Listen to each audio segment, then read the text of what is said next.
Assalamualaikum warahmatullahi wabarakatuh. Apa kabar Bapak Ibu Guru di seluruh tanah air? Salam sehat. Semoga Allah selalu karuniakan kita iman, imun, dan aman, sehingga walaupun pada masa pandemi tidak menyurutkan niat kita untuk selalu meningkatkan kualitas pembelajaran demi putra-putri generasi Indonesia. Kali ini kita akan belajar tentang AKM, yaitu Asesmen Kompetensi Minimum. Apa itu AKM? Mari kita pelajari bersama.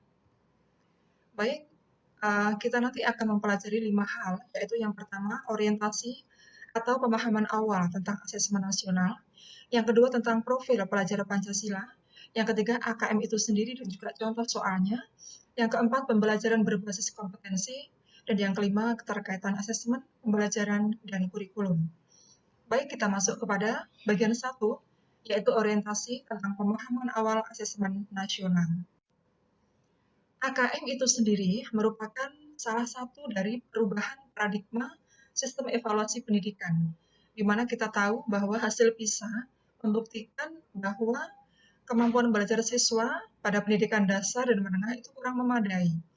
Sehingga hasilnya 70% siswa memiliki kompetensi literasi membaca di bawah minimum. Bagaimana dengan kompetensi matematika? Juga sama, 71% siswa di bawah kompetensi minimum. Bagaimana dengan sains? 60% siswa di bawah kompetensi minimum untuk keterampilan sains. Dan hasil PISA itu stagnan atau cenderung tetap selama 10-15 tahun terakhir. Dan kondisi itu menyebabkan Indonesia menjadi salah satu negara yang konsisten dalam peringkat hasil PISA terendah. Nah, bagaimana pendapat Anda? Bagaimana kita menanggapi kondisi tersebut? Nah, reformasi asesmen tentu saja diperlukan. Untuk apa? Untuk mendorong peningkatan kualitas pembelajaran. Pemetaan mutu pendidikan secara menyeluruh dibutuhkan. Nah, untuk tahun 2021 mendatang, asesmen nasional atau AN akan resmi ditetapkan oleh Kemendikbud dan UN atau ujian nasional sudah tidak lagi diberlakukan. Kebijakan ini ditetapkan berdasarkan hasil koordinasi Kementerian Pendidikan dan Kebudayaan dengan sejumlah dinas lembaga terkait. Dalam hal ini, asesmen nasional diterapkan untuk mengevaluasi kinerja dan mutu sistem pendidikan. Nantinya, hasil asesmen nasional tidak memiliki konsekuensi apapun pada pencapaian proses belajar siswa, namun memberikan umpan balik untuk tindak lanjut pembelajaran dan kompetensi siswa. Nah, sebenarnya apa sih asesmen nasional itu? Jadi asesmen nasional adalah program penilaian terhadap mutu setiap sekolah, madrasah, dan program kesetaraan pada jenjang dasar dan menengah. Mutu satuan pendidikan dinilai berdasarkan hasil belajar yang mendasar, yaitu literasi, numerasi, dan karakter, serta kualitas proses belajar mengajar dan iklim satuan pendidikan yang mendukung pembelajaran. Nah, sebenarnya apa sih kompetensi siswa yang ingin kita bentuk ini? Yang pertama yaitu kecakapan hidup pada 21. Yang kedua, kita akan mencetak profil pelajar Pancasila. Nah, semua itu terukur melalui asesmen nasional, di mana asesmen nasional ini ada 3 komponen utama. Yang pertama, asesmen kompetensi minimum atau AKM. Yang kedua, survei karakter. Dan yang ketiga adalah survei lingkungan belajar. Nah, apa manfaat dari asesmen nasional itu sendiri? Ada 3 hal. Yang pertama, bahwa hasil asesmen nasional itu merupakan potret kualitas pembelajaran di sekolah atau daerah. Yang kedua, hasil asesmen nasional itu digunakan sebagai umpan balik peningkatan kualitas pembelajaran sekolah atau daerah. Dan yang ketiga, hasil asesmen nasional digunakan untuk dasar dalam penyusunan program peningkatan kualitas pembelajaran sekolah atau daerah. Seperti yang sudah kita jelaskan di depan, bahwa ada 3 instrumen utama asesmen nasional. Yang pertama, AKM, itu mengukur kompetensi mendasar di bidang literasi membaca dan numerasi siswa. Yang kedua, survei karakter, yang mengukur sikap, nilai, keyakinan, dan kebiasaan yang mencerminkan karakter siswa. Yang ketiga, survei lingkungan belajar, yang mengukur kualitas berbagai aspek input dan proses pembelajaran di kelas maupun di tingkat sekolah. Nah, sekarang apa perbedaan dari asesmen nasional atau AN dengan ujian nasional atau UN? Nah, itu dapat melihat kriteria pembandingnya, yaitu tujuan pelaksanaannya apa. Kalau asesmen nasional itu tujuannya untuk mengevaluasi mutu terkait sistem satuan pendidikan. Jadi sistem satuan pendidikannya yang kita evaluasi.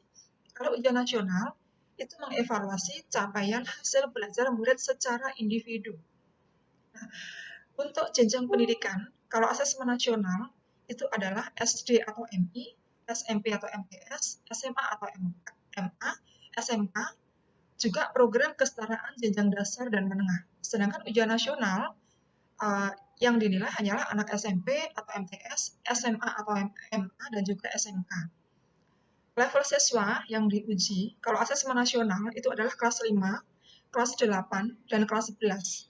Kalau ujian nasional, level siswa yang diuji adalah pada tingkat akhir pada setiap jenjang, berarti kelas 6, kelas 9, dan kelas 12. Sedangkan subjek siswa pada asesmen nasional bersifat survei, artinya siswa yang dipilih itu secara acak, tidak semua siswa. Sedangkan ujian nasional, ya subjek siswa itu secara sensus, artinya semua siswa wajib mengikuti ujian nasional secara individu.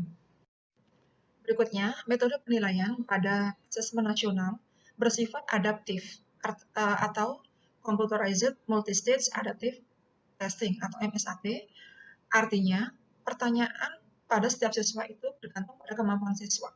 Sedangkan pada ujian nasional, metode penilaian bersifat CBT atau Computer Based Test dan PBT atau Paper Based Test. Nah, tentu kita bertanya-tanya, mengapa ujian nasional diganti dengan asesmen nasional? Apa alasannya? Yang pertama, ternyata butir-butir soal ujian nasional itu hanya mampu mengukur kemampuan kognitif siswa, sehingga input dan proses pembelajaran kurang dapat tergambarkan dengan baik. Hal ini belum sejalan dengan tujuan pendidikan yang ingin mengembangkan kemampuan berpikir tingkat tinggi serta kompetensi lain yang relevan dengan abad 21. Berikutnya, ujian nasional kurang dapat dimanfaatkan guru untuk memperbaiki pembelajaran pada subjek siswa yang sama. Yang ketiga, ujian nasional kurang optimal sebagai alat untuk mengevaluasi mutu pendidikan secara nasional. Hal ini disebabkan karena ujian nasional diterapkan di akhir jenjang pendidikan lebih sebagai assessment of learning yang mengukur capaian akhir, bukan sebagai assessment for learning yang mengukur proses pembelajaran. Jadi hasil UN tidak bisa digunakan untuk mengakomodir kebutuhan belajar yang diperlukan oleh siswa. Seperti yang sudah kita jelaskan di depan, bahwa asesmen nasional itu nanti akan dilaksanakan dalam 3 hal. Yang pertama AKM, yang kedua survei karakter, yang ketiga survei lingkungan belajar. Nah, AKM itu sendiri ada 2 hal mendasar yang akan diakses, yaitu asesmen literasi membaca yang meliputi memahami, menggunakan, mengevaluasi, dan juga merefleksi, dan juga asesmen numerasi yang meliputi memahami, mengaplikasi, dan juga bernalar. Nah, kalau tadi kita jelaskan di depan bahwa asesmen nasional yang kedua yaitu survei karakter. Nah, survei karakter ini digunakan untuk mengakses capaian belajar siswa dalam hal sosio-emosional yang merupakan pilar dari karakter yang digunakan untuk mencetak profil pelajar Pancasila. Nah, bagaimana profil pelajar Pancasila itu? Yang pertama, beriman dan bertakwa kepada Tuhan Yang Maha Esa, serta berakhlak mulia. Jadi selain iman takwa juga berakhlak mulia. Yang kedua, kebinekaan global. Yang ketiga, mandiri. Keempat, bernalar kritis. Yang kelima, kreatif. Dan yang keenam, gotong royong. Dari masing-masing karakter itu ada elemen kunci. Nah, sekarang yang pertama, apa elemen kunci dari beriman, bertakwa, dan berakhlak mulia? Yang pertama, akhlak dalam beragama. Yang kedua, akhlak pribadi. Yang ketiga, akhlak kepada manusia. Yang keempat, akhlak kepada alam. Dan yang kelima, akhlak bernegara. Apa elemen kunci dari kebinekaan global? Yang pertama, bahwa siswa mampu mengenal dan menghargai budayanya. Jadi budaya lokal, budaya internal Indonesia dia harus mengenal dan menghargai. Yang kedua, kemampuan untuk berkomunikasi interkultural dalam berinteraksi dengan sesama. Ya, jadi walaupun dia menghargai, mengenal dan menghargai budayanya, dia tetap mampu berkomunikasi sesama kultur, sesama budaya, mampu berinteraksi dengan sesama. Yang ketiga, mampu merefleksi dan bertanggung jawab terhadap pengalaman kebinekaan. Berikutnya, apa saja elemen kunci dari kemandirian? Yang pertama, kesadaran akan diri dan situasi yang dihadapi. Yang kedua, tentang regulasi diri. Dia mampu meregulasi dirinya sendiri. Nah, apa saja elemen kunci bernalar kritis? Yang pertama, memperoleh dan memproses informasi dan gagasan. Jadi selain dia bisa memperoleh, dia bisa memproses informasi. Yang kedua, menganalisis dan mengevaluasi penalaran. Jadi dari informasi yang dia dapatkan, dia mampu menganalisis dan mengevaluasi. Yang keempat, yang berikutnya, merefleksi pemikiran dan proses berpikir. Dan pada tingkat yang paling tinggi, dia harus mampu mengambil keputusan yang terbaik. Apa saja elemen kunci dari kreatif? Yang pertama, menghasilkan gagasan yang orisinal. Yang kedua, menghasilkan karya dan tindakan yang orisinal. Jadi kata kuncinya adalah gagasan dan karya. Semua sama-sama orisinal. Sebenarnya apa sih tujuan dari diadakannya AKM itu?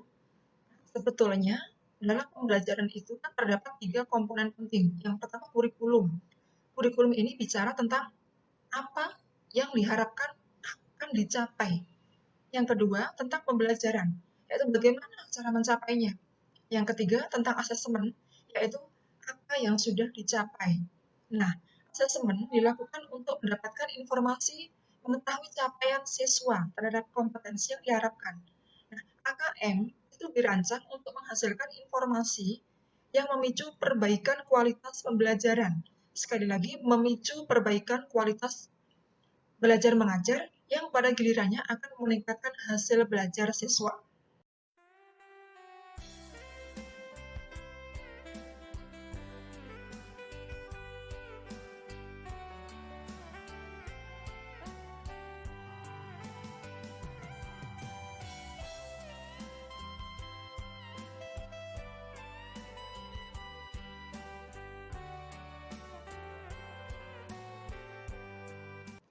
Nah, setelah dilakukan AKM, lalu semestinya dilaporkan. Bagaimana pelaporan AKM itu?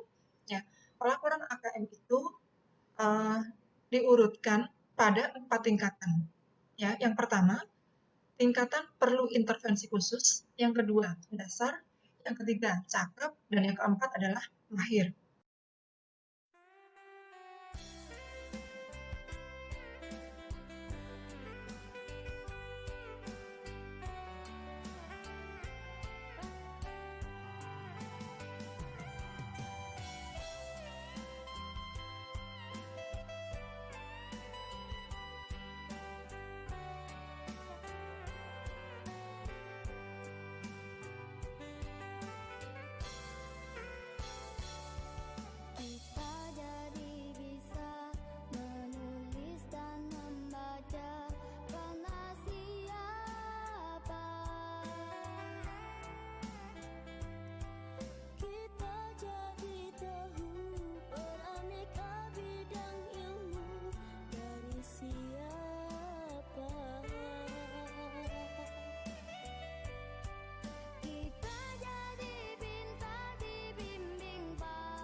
Baiklah, berikutnya kita akan melihat tentang keterkaitan antara asesmen, kurikulum, dan juga pembelajaran. Asesmen seringkali dipersepsikan sebagai upaya menentukan nilai murid.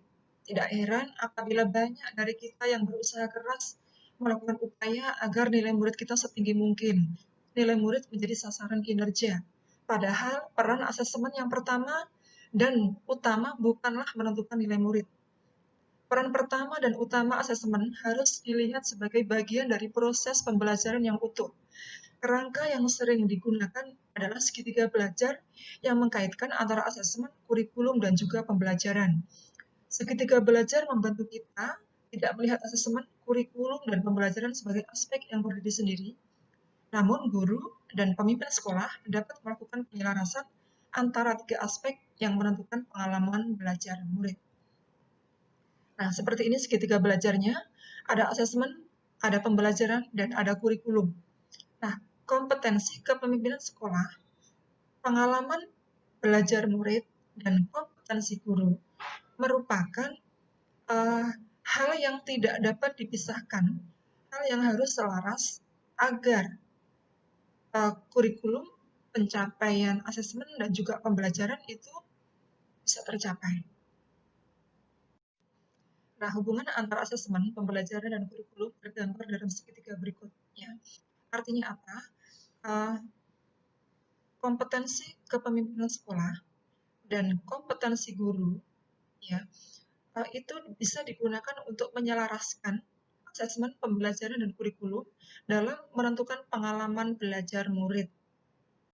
Nah, asesmen itu ada 3 macam. Yang pertama asesmen diagnosis, yang kedua asesmen formatif, yang ketiga asesmen sumatif. Asesmen diagnosis itu adalah asesmen di awal untuk merancang strategi pembelajaran.